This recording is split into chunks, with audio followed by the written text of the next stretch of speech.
Did you ever stop to think that you can be your own Warren Buffett? I'm Raghee Horner, and I've been trading for 35 years, and I'm here to tell you, you absolutely can. The first thing we have to start off with is the mindset of longer-term account growth. This isn't day trading. This isn't swing trading. There's a time and place for that. So the first thing is, how are we deciding that we want to get into a stock or an ETF? Maybe there's a headline. Maybe there's a news story. Maybe it's a stock you want to own.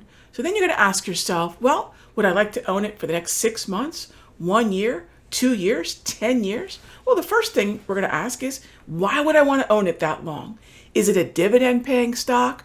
Is it a stock that I think could triple or even quadruple in the next 5 or 10 years? So there's always got to be a reason. Well, that narrative really is the first step. Why do I want to own something?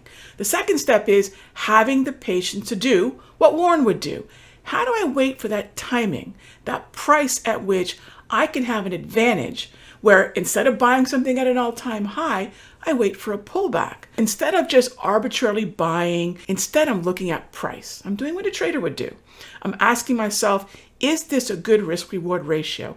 Is this a price where I can really dig my heels in and hold it for the next 1 year or 10 years? The next thing I want to do is make sure that I'm not looking at a 1-minute chart or an hourly chart or a daily chart, but rather I'm looking at a weekly chart. This naturally slows things down. I'm getting 1 new candle per week rather than 1 new candle per day. So rather than that emotional roller coaster that we know Warren Buffett is never on, right? He's looking at far more slower moving price action. In fact, Warren Buffett said many times, he really only looks at the close. Imagine how much freer you are just to do other things and just realize, I need to look at that stock maybe once a week. Now let's take another tack at it.